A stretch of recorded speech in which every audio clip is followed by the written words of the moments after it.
How often do we, form an unwavering opinion of someone based on just a fleeting encounter? Or maybe a captivating story we hear? Oh, constantly. It's almost human nature. Right. And what if those first judgments, those gut feelings, were actually profoundly mistaken? What if they blinded us to a much deeper truth? We've all been there, I think. Supremely confident in our initial assessment, only to discover, a completely different reality beneath the surface. It's a humbling experience for sure. Absolutely. So today we're diving into a really rich collection of insights that unpacks exactly this. It's like this intricate dance between our pride, our ingrained prejudices, and the surprising, often challenging paths to genuine understanding and connection. It really is a timeless human experience, isn't it? The way our perceptions can be so easily swayed, and how incredibly difficult it can be to shift those initial, often biased views once they've taken root. Yeah. It requires an almost, Herculean effort of self-reflection sometimes. It really does. Our deep dive today explores the profound impact of societal expectations on individual choices, the often deceptive nature of first impressions, and that intricate journey of personal growth and ultimately authentic connection. Okay. Our mission here is to extract the most important nuggets of knowledge from these rich sources, offering you, our listeners, a shortcut to being well-informed about the complexities of human judgment, familial duty, and the unexpected ways true character is revealed. We'll be using a classic narrative, Pride and Prejudice, as our central case study.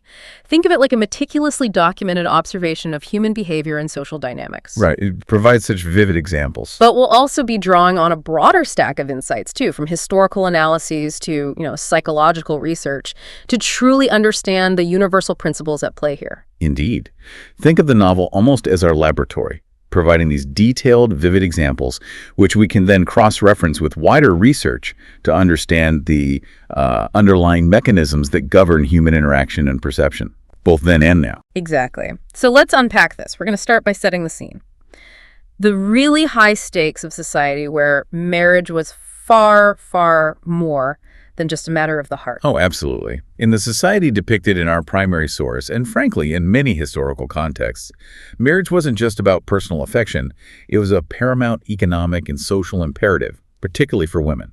Right. Historical analyses show that for many families, especially those of the gentry without vast inherited wealth, a daughter's marriage was essentially, a business transaction. A transaction. It was a way to secure her financial future, maintain or even improve the family's social standing, and ensure the continuation of property lines. The pressure to secure an advantageous match profoundly shaped family dynamics and individual choices, often overriding personal inclination entirely. And nowhere is that pressure cooker, that intensity, more apparent than with Mrs. Bennet. Her obsession with getting her daughter settled is, it's legendary. It's like a constant, almost frantic hum underlying every single interaction. Precisely.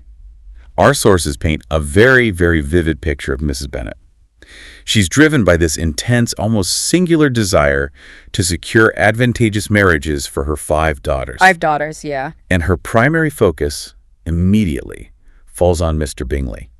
He's a wealthy newcomer to their neighborhood, Netherfield, and she sees him as a prime potential husband. Golden ticket.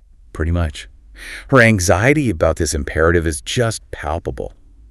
It manifests in her relentless efforts to persuade her husband, Mr. Bennet, to make that initial, crucial social call on Mr. Bingley. Which was absolutely required, right? That first step. Absolutely required. It was the necessary first move to initiate any social connection and therefore any marital prospect. You can almost hear her in the text, can't you? Trying to cajole and manipulate him into action. She even uses flattery, a not-so-subtle tactic, when she says, "My dear, you flatter me. I certainly have had my share of beauty, but I do not pretend to be anything extraordinary now." Yes. It's such a transparent attempt to soften him up. Okay. To make him more amenable to her wishes. It really showcases a kind of transactional understanding of their own relationship, too. That's true. And it works, eventually, which highlights the power dynamics at play, even in what seems like a purely domestic setting. Upon his return from visiting Mr. Bingley, a visit for Billy, Mr. Bennet initially resisted. Remember, she exclaims with triumph, "How good it was in you, my dear Mr. Bennet. But I knew I should persuade you at last." She knew. Yeah. This reveals not just her, maybe cunning persistence, but a deeply ingrained belief that her will must prevail for her daughter's sakes. This isn't just a hopeful mother. This is a woman operating under immense, almost existential societal pressure.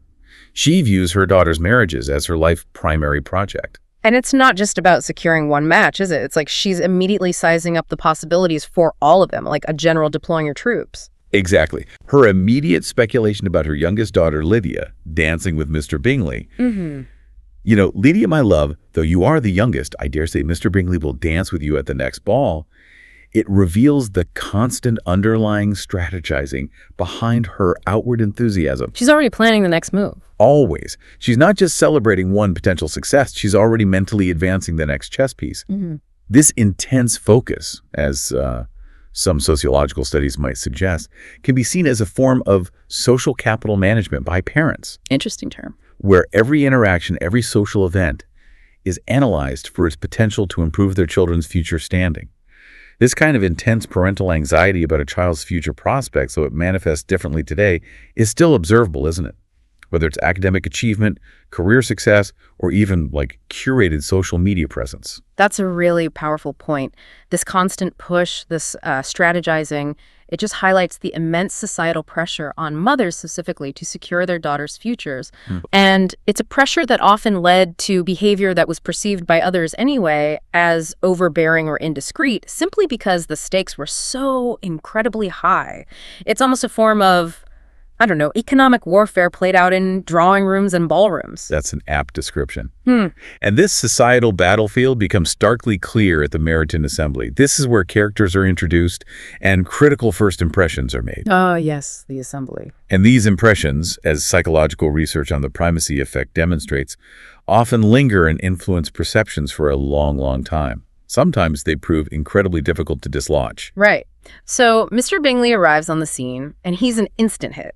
Lady Lucas, who's like the local social commentator. Yes. She describes him as quite young, wonderfully handsome, extremely agreeable. He's the epitome of what society desires in a newcomer: wealth, good looks, and an affable disposition. Ticks all the boxes. Absolutely. And his admiration for Jane Bennet is immediately evident. He danced with her twice, and she was the only creature in the room that he asked a second time.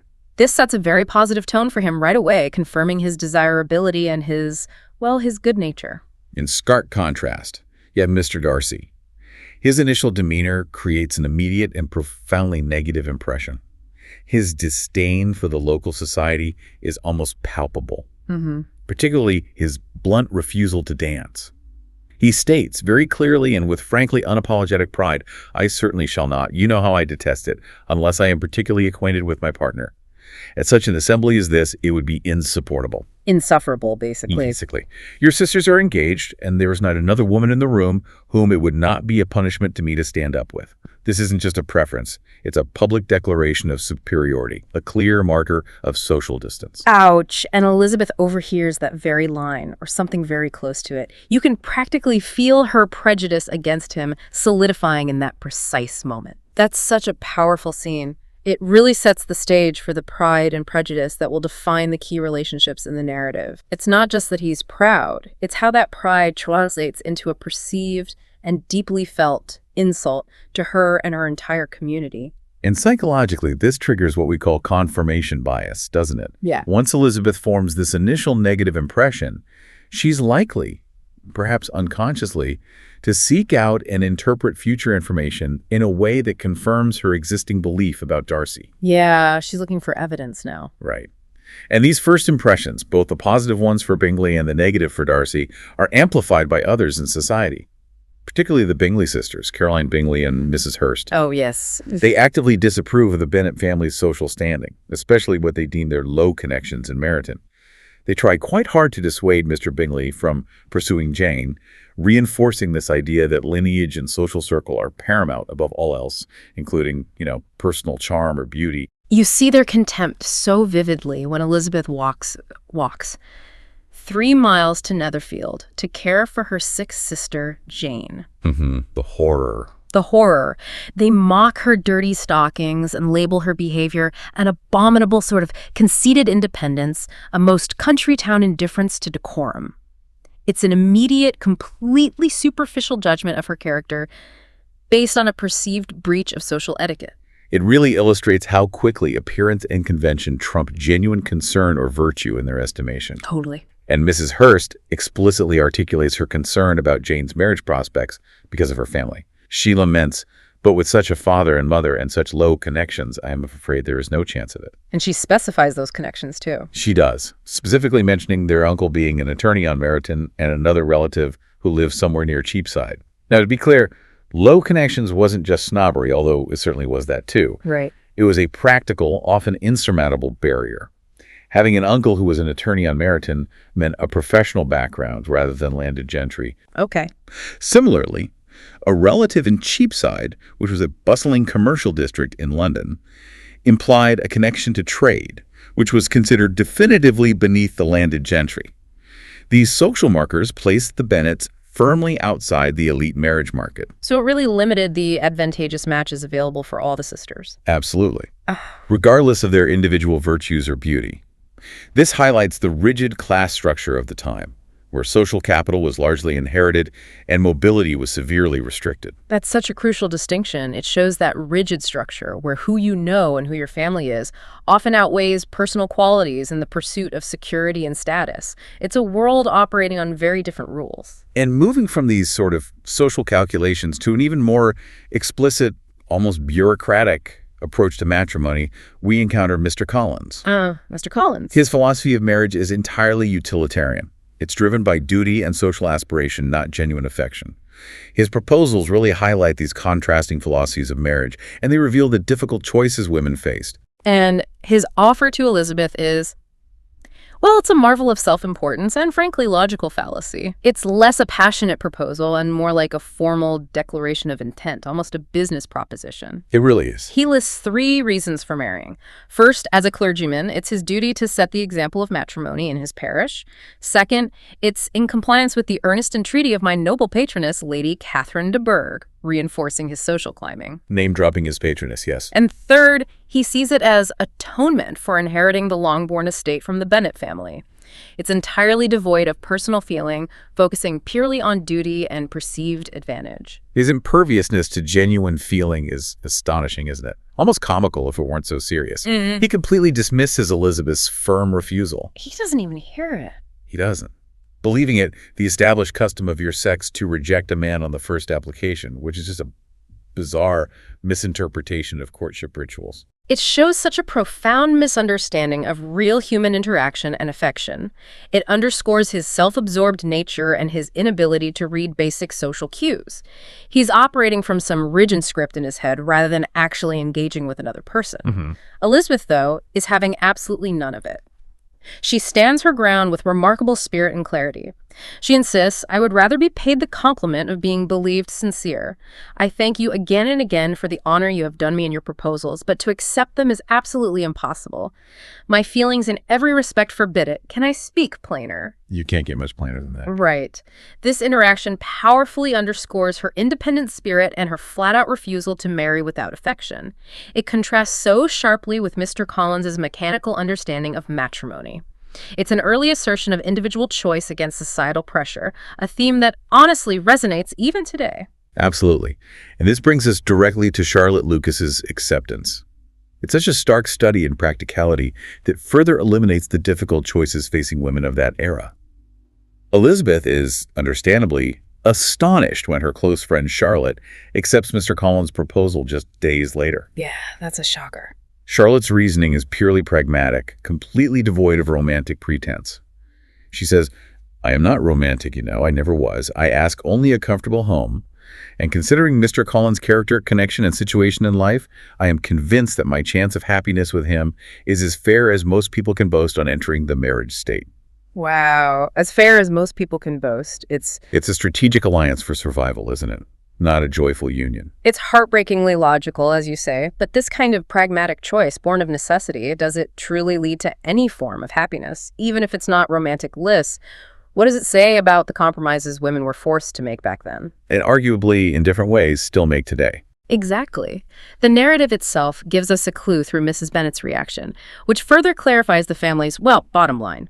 She finds the match quite good enough for Elizabeth, whom she considers the least dear to her of all her children. Ouch. Yeah. This offers such a stark contrast to Elizabeth's idealism. It reveals a harsh reality for women with limited prospects. It raises critical questions about the nature of happiness and sacrifice in an age where choices were few, echoing modern discussions about the intersection of, say, financial security and personal fulfillment. It certainly does. And this brings us neatly to our next major theme, the shifting sands of perception. How easily pride, prejudice, and those powerful first judgments can lead to profound misunderstandings, clouding our vision of true character. Yeah, how we get people so wrong. Exactly. Our sources repeatedly demonstrate how deeply personal biases and superficial judgments can blind us, leading to significant emotional turmoil and, frankly, missed opportunities for connection. And nowhere is this more evident than with the enigmatic Mr. Darcy. He initially appears so proud, disdainful, unapproachable, which, as we discussed, fuels Elizabeth's intense dislike, a classic example of what psychologists might call the halo effect, working in reverse. Horn's effect, yes, where one negative trait taints all other perceptions. Right, Horn's effect. However, the narrative gradually reveals his internal struggles and a surprising depth of character, forcing a reevaluation. Right. At the assembly, Elizabeth overhears Darcy's cutting remark about dancing, leading her to believe he had not thought her handsome enough to dance with. This ignites her personal indignation. Understandably. Yet even then, his perspective was already subtly shifting. He initially scarcely allowed her to be pretty, looking at her only to criticize. But remarkably, he soon found her uncommonly intelligent by the beautiful expression of her dark eyes. So he was looking. He was looking. And he acknowledged her figure to be light and pleasing, despite more than one failure of perfect symmetry. He even admits to Bingley later, "I certainly have not the talent which some people possess of conversing easily with those I have never seen before," hinting at a social awkwardness, perhaps, rather than pure arrogance. So here's where it gets really interesting. This showcases that internal conflict, doesn't it, between Darcy's ingrained pride and his burgeoning admiration for Elizabeth's lively wit and independence. He's battling his own entrenched social expectations and maybe even a form of social anxiety, even as he's judging others so harshly. It's a powerful illustration of cognitive dissonance, where his initial beliefs are challenged by new, compelling information, creating internal discomfort that must eventually be resolved one way or another. A very powerful contrast, then, to the charming Mr. Wickham. Ah, Wickham, the smooth operator. Wickham exemplifies the deception of appearance and the danger of judging solely by outward presentation. His charming demeanor, coupled with a fabricated tale of injustice against Mr. Darcy, instantly wins Elizabeth's sympathy and trust. He presents himself as the wronged party, an easy character to root for, especially when compared to the perceived arrogance of Darcy.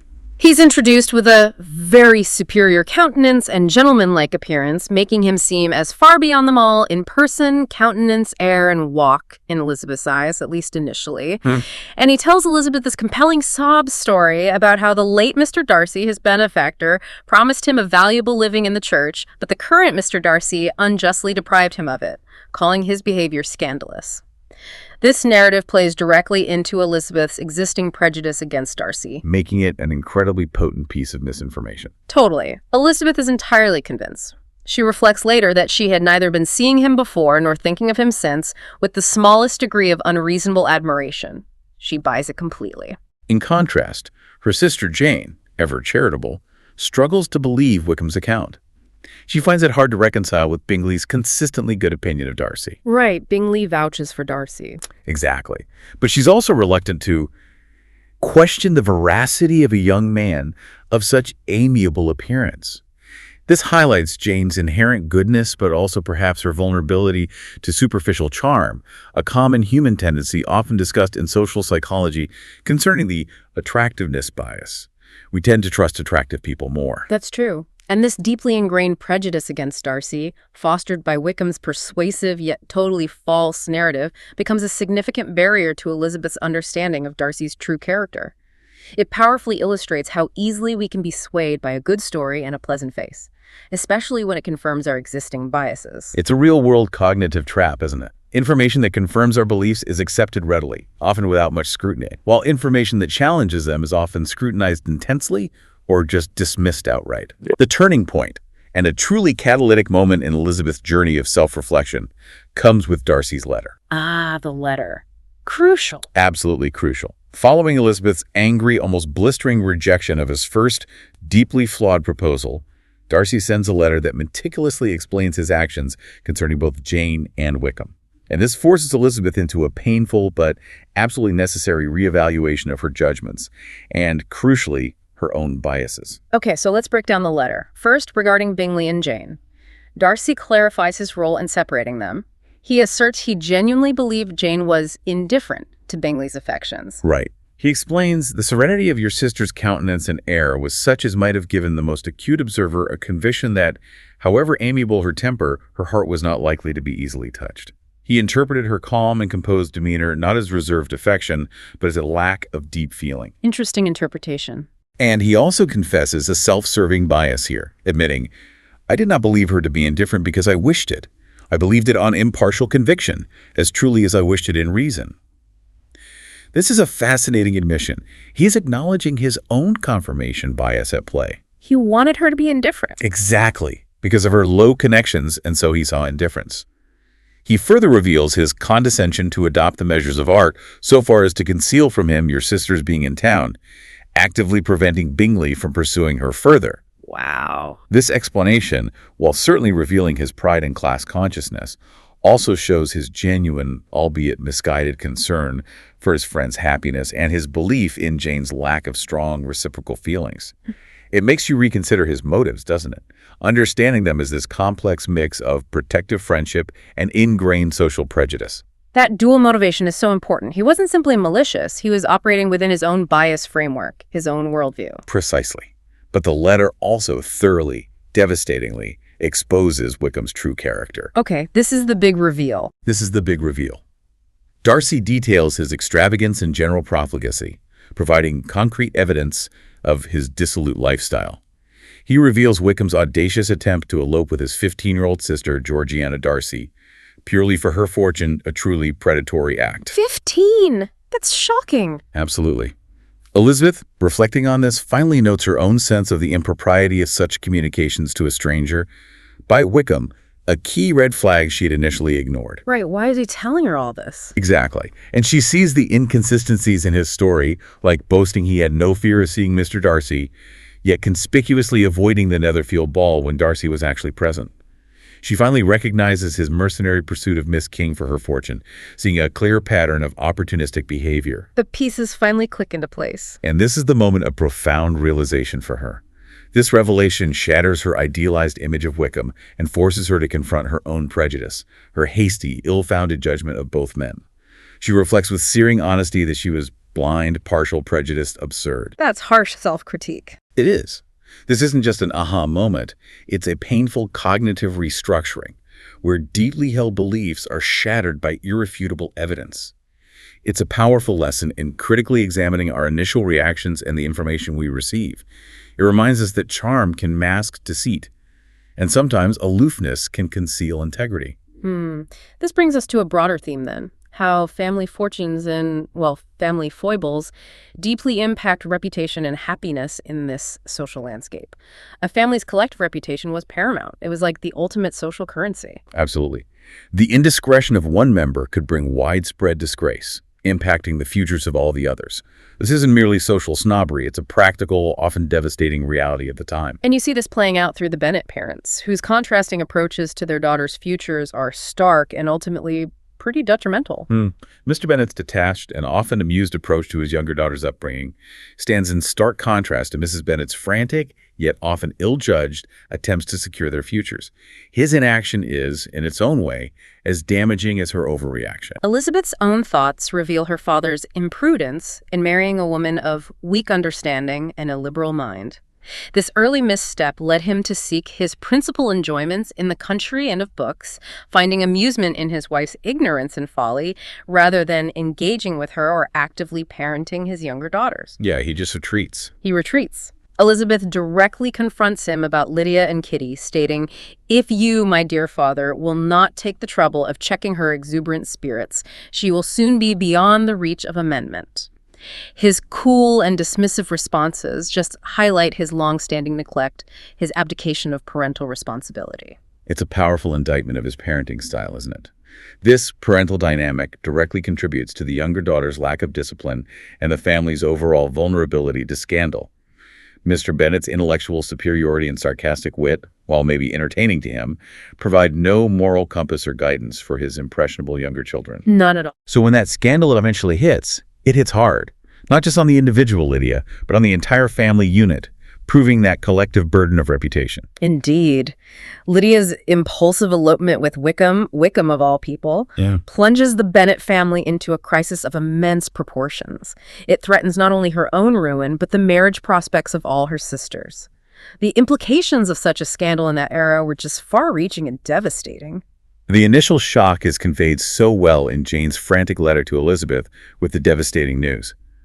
Poor Lydia is gone off to Scotland with one of his officers to own the truth. With Wickham, imagine our surprise. Just gone. Gone. The family's fears escalate rapidly as it's discovered they are not gone to Scotland, meaning they haven't eloped for a legitimate, albeit hasty, marriage. Oh, that's much worse. Much worse. And Wickham never intended to go there or to marry Lydia at all. This transforms an imprudent elopement into a potentially illicit cohabitation, which was considered absolute societal ruin for a young woman of her class. Total disgrace. Colonel Forster gets involved in the frantic search, tracing them to Clapham before they disappear in a hackney coach, heading the London Road, a vast, anonymous city where their trail could easily vanish. This desperate search highlights the sheer panic and the immediate threat to the family's honor. And the gravity of the situation, the family disgrace, it's immense, both emotionally and socially. Mr. Bennet is described as, never in my life saw him so affected, plunged into profound guilt and shame. He finally feels the weight of his neglect. Finally, Mrs. Bennet is physically ill, experiencing such trembling, such flutterings all over me, a near collapse under the weight of the disgrace. And then adding insult to injury, Mr. Collins sends that incredibly insensitive letter. Oh, that letter. Brutally stating, the death of your daughter would have been a blessing in comparison of this. It just underscores the severity of the social condemnation. It really does. And Lady Catherine, chiming into Mr. Collins, asserts that this false step in one daughter will be injurious to the fortunes of all the others. No pressure. No pressure at all.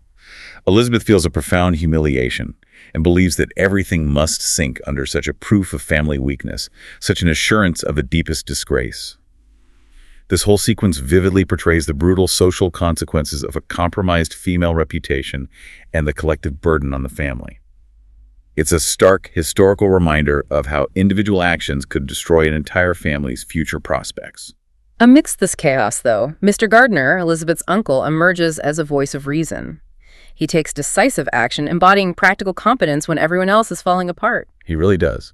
He assures Mrs. Bennet he will go to London to find them out, and if they're not married already, make them marry. He counsels moderation in her wild hopes and fears, and takes charge of the search with Mr. Bennet, who is frankly too overwhelmed to act effectively. He steps up. Mr. Gardiner's steady support and practical approach are crucial in navigating the crisis. It offers such a contrast to the emotional extremes and, frankly, self-indulgence of the Bennet parents. He represents the kind of pragmatic leadership often missing in emotional family crises, a lesson that definitely transcends the period. And then, here's where Mr. Darcy's character undergoes its most significant and truly unexpected redemption arc. Yes, the big twist. The astonishing revelation that he, driven by a profound sense of responsibility, and let's be honest, his burgeoning love for Elizabeth, secretly locates Lydia and Wickham, and he personally orchestrates their marriage, covering Wickham's significant debts and securing him a commission in the army. It's an act of extraordinary anonymous generosity. It truly is. Mrs. Gardiner's letter eventually reveals the full extent of Darcy's intervention, detailing how he came to tell Mr. Gardiner that he had found out where your sister and Mr. Wickham were and that he had seen and talked with them both. He confronted them. He did. Darcy confesses his motivation stemmed from his conviction of its being owing to himself that Wickham's worthlessness had not been so well known, because he hadn't exposed him earlier, and that he generously imputed the whole to his mistaken pride. Wow, taking responsibility. Taking responsibility. He calls it his duty to step forward and endeavor to remedy an evil which had been brought on by himself. Crucially, he settles Wickham's significant debts, which were substantial, and arranges a commission for him, allowing for Lydia's marriage to occur, and thus salvaging the Bennet family's reputation from complete ruin. Mr. Bennet later summarizes it all, almost incredulous, right? Saying, Darcy did everything, made up the match, gave the money, paid the fellow's debts, and got him his commission. This act of selfless, anonymous generosity completely contradicts Darcy's proud public persona.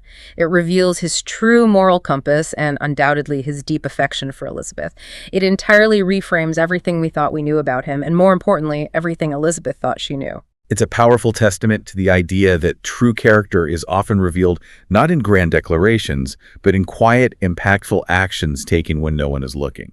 Absolutely. This revelation is a profound turning point for Elizabeth, a moment of deep internal recalibration. She reflects, her heart did whisper that he had done it for her, recognizing the immense personal sacrifice involved. She is humbled and filled with remorse for her past judgments. How heartily did she grieve over every ungracious sensation she had ever encouraged, every saucy speech she had ever directed towards him. She feels a powerful sense of admiration and deep respect, stating she feels proud of him. That's a huge shift. Huge. Proud that in a cause of compassion and honor, he had been able to get the better of himself. This self-overcoming, moving beyond his own pride and prejudice, is what truly elevates him in her eyes.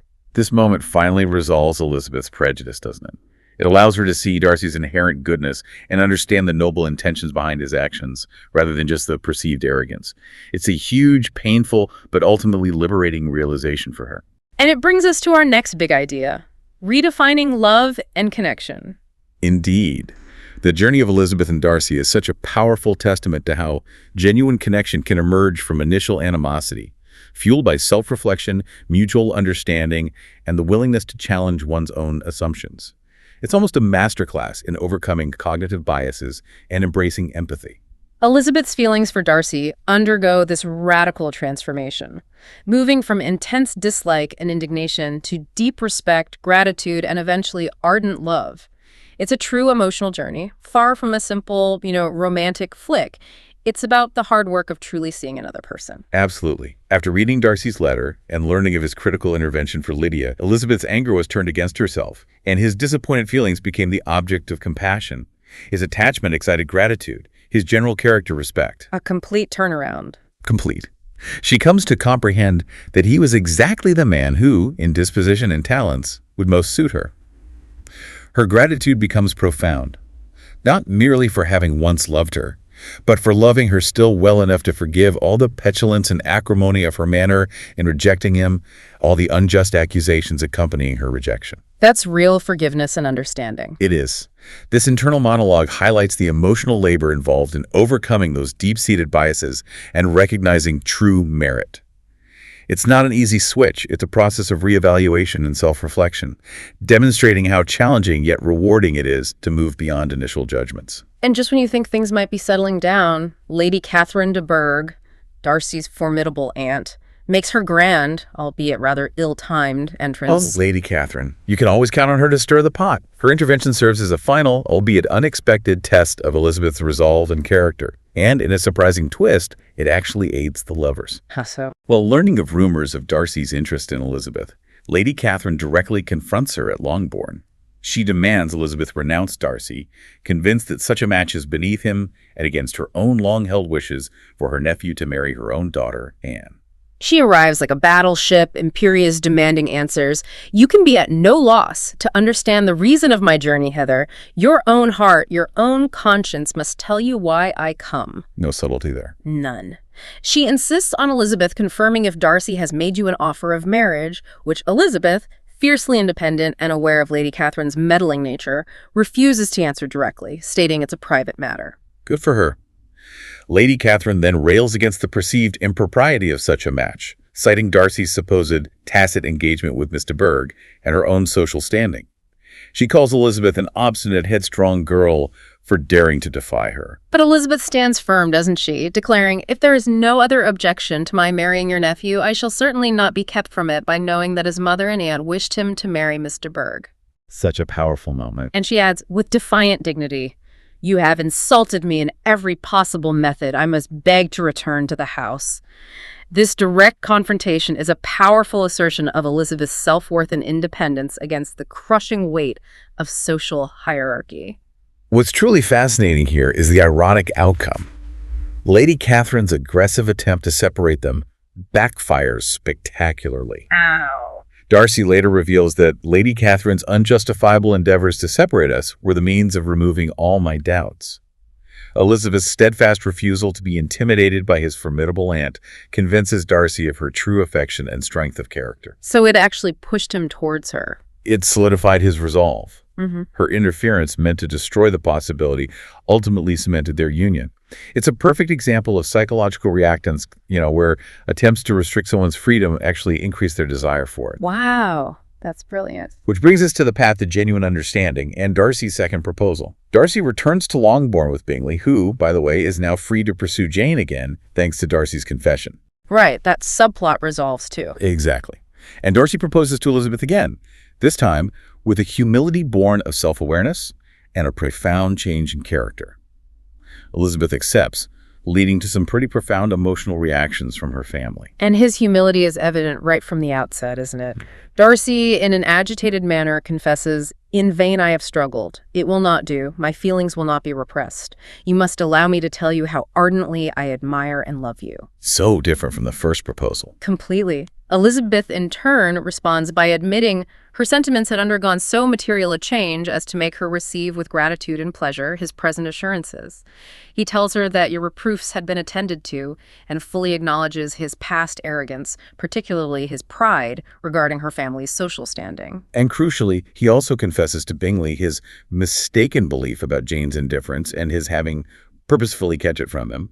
He owns his mistakes. This moment showcases Darcy's remarkable transformation, his willingness to admit fault, demonstrate vulnerability, and genuinely seek to understand another's perspective. It reflects that nobility and justice of his feelings that Elizabeth had finally recognized. His growth isn't just a plot device, it's a deep character evolution, moving from self-imposed isolation and pride to open-hearted connection. It illustrates that true love often requires significant personal change and humility. This aligns with so many psychological theories on healthy relationships, where self-awareness and accountability are absolutely crucial for deep connection. Elizabeth's joyful acceptance is a deeply emotional scene, and her family's reactions are equally telling, maybe even more telling in some ways. With tears, she assures her father of her genuine affection. I do like him, I love him. Indeed, he has no improper pride. He is perfectly amiable. She has to convince her father, who's still skeptical. Right. Mr. Bennet, initially skeptical and concerned about his favorite daughter marrying someone she once despised, is swayed by Elizabeth's sincerity and then, crucially, by the revelation of Darcy's heroic intervention for Lydia. That seals the deal for him. It does. He exclaims, "If this be the case, he deserves you. I could not have parted with you, my Lizzie, to anyone less worthy." This underscores the importance of marrying for love and mutual respect, validating Elizabeth's earlier defiance of purely mercenary unions. It's a powerful statement about true happiness found in genuine partnership, a timeless ideal. And Mrs. Bennet, her reaction is pure gold. Mrs. Bennet's shift is a truly comedic highlight. She almost immediately abandons her previous, very vocal dislike of Darcy in favor of the immense social and financial advantages of the match. Priorities? Exactly. She exclaims, "Good gracious, Lord bless me, only think. Dear me, Mr. Darcy, who would have thought it? Oh, my dear Lizzie, pray apologize for my having disliked him so much before. I hope you will overlook it."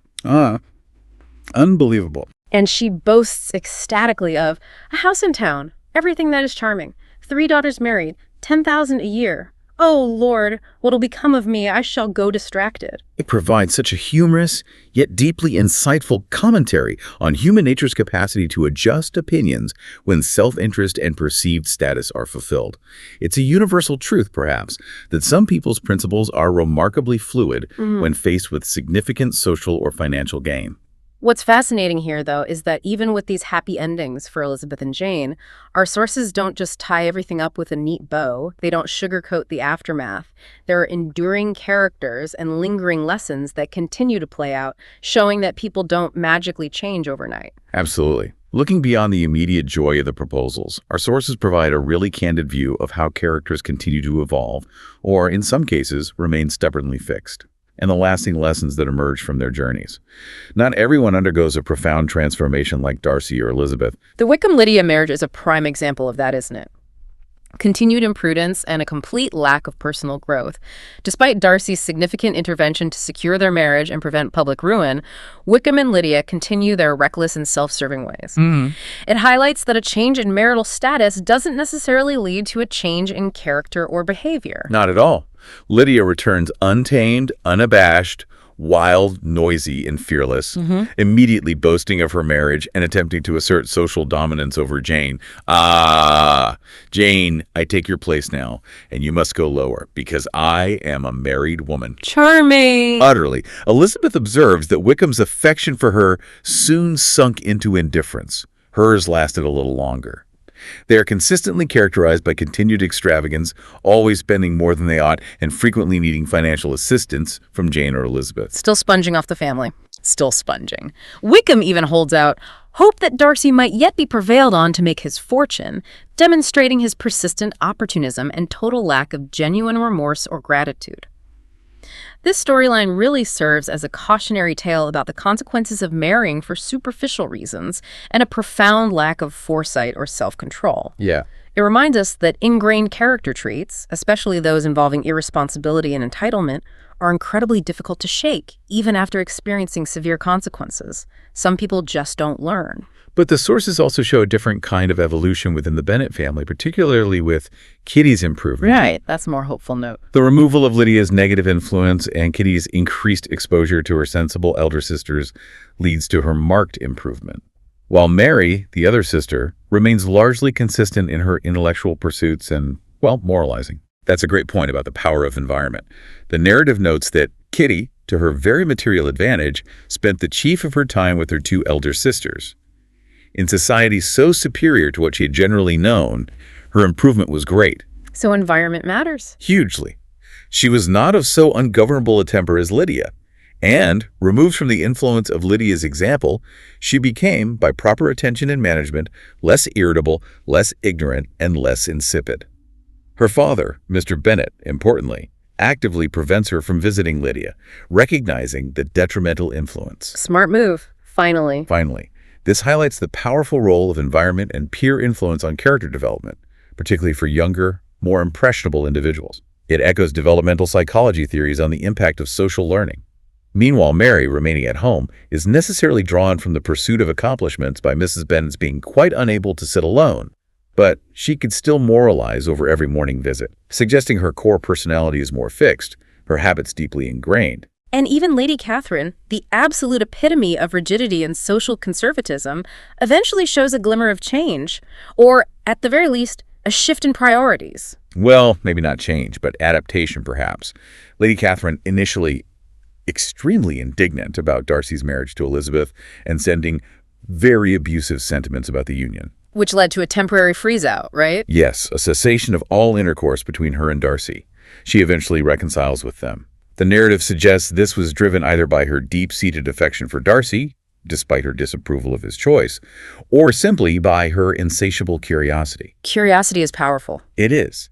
At length, by Elizabeth's persuasion, he was prevailed on to overlook the offense and seek a reconciliation, and after little further resistance, her resentment gave way either to her affection for him or her curiosity to see how his wife conducted herself, and she condescended to wait on them at Pemberley, in spite of that pollution which its woods had received. Pollution, oh my goodness. It's a fascinating insight, though. Even the most rigid and opinionated characters can, over time, adapt or succumb to deeply ingrained affections and social curiosity. It demonstrates the complex interplay of human motivations and the subtle ways even staunch pride can eventually bend, if only slightly. So what does this all mean for us, the listeners, as we navigate our own complex social landscapes?